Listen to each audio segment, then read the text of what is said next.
ఈ బస్సు మనందరిది, దీనిని పరిశుభ్రంగా ఉంచుకుందాం అని ఆర్టీసీ బస్సులలో రాసింది చూసిన ఓ దిక్కుమాలినోడు సీటు కవర్లు జింపుకొని పోతున్నాడట.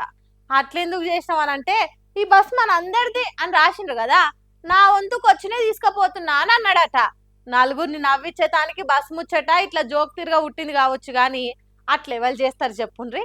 కానీ కొంతమంది పబ్లిక్ అట్లనే తయారవుతుండ్రు. బీహార్ అసొంటి రాష్ట్రాల్లో రాత్రికి రాత్రే స్టీల్ బ్రిడ్జులు తార్ రోడ్లు మాయం చేసిరని చెప్పుకున్నాం గానీ ఈ ఉత్తమమైన ఊరోళ్ళు ఎవలో గాని సీసీ రోడ్డు పోసిన 2 నిమిషాలకే సిమెంట్ మాయం చేసిర్రు. ఇంట్లోకెళ్ళి గిన్నెలు గిలాసలు చెంబు షాటలు తీసుకొచ్చి మొత్తం తోడుకొని పోయిర్రు. అరే ఆగురి ఆగురి మన కోసం పోసిన రోడ్డును అట్లా ఆగం చేయకుర్రి అని మాత్రం ఎవ్వాలంటలేరు. తోడుకునేటోళ్ళు పక్క జరిగితే తర్వాత మా వంతే అన్నట్టు చూస్తున్నారు తప్ప వద్దని ఒక్కరు కూడా వాదిస్తలేరు. ఇగో ఈ అక్క చూడరు, ఇంట్లో ఉన్న ప్లాస్టిక్ డబ్బాలు మొత్తం మడత పెట్టి పట్టుకొని వచ్చినట్టున్నది, అటు తోడి ఇటు నింపుతున్నది. మరి ఆ కాంక్రీట్ సిమెంట్ తోటి ఇంటి ముంగట గద్దెలే కడుతుందో లేకుంటే ఇంట్లో గచ్చు వేస్తుందో గానీ 7 ఏళ్ల కరువు వచ్చిన రాజ్యంలో జనం ఎగబడి తోడుకొని పోయినట్టు చేస్తున్నారు. నేను తీసుకునేది కొద్దిగానే కదా, గాదానికే కొంపలంటకపోతున్నాయి అన్నట్టు తలా ఓ తట్టెడు తోడుకొని పోతే పోసిన రోడ్డు ఉంటుందా? సగం సిమెంట్ మిగులుతుంది. ఇది ఏడ జరిగిందో ఎప్పుడు జరిగిందో తెలియదు కానీ వేసిన రోడ్డు ఆరక ముందే అర్ధ గంటలు అక్కడే రాకుండా చేసిరట సీసీ రోడ్డును. సిమెంట్ రేట్లు రోజు రోజు పెరుగుతున్నాయి. రోడ్డు పోసిన కాంట్రాక్టర్ కావాలి లేడు, వద్దు అని చెప్పి ఆఫీసర్ లేరు. ఇదే మంచి సంద అనుకున్నారో ఏమో, మన కోసం రోడ్డు పోసిరని ఆలోచన చేయకుండా కక్కుర్తికి కాస తోడబుట్టిన తీరుగా కొత్త తోవని తోడుకొని పోయిర్రు.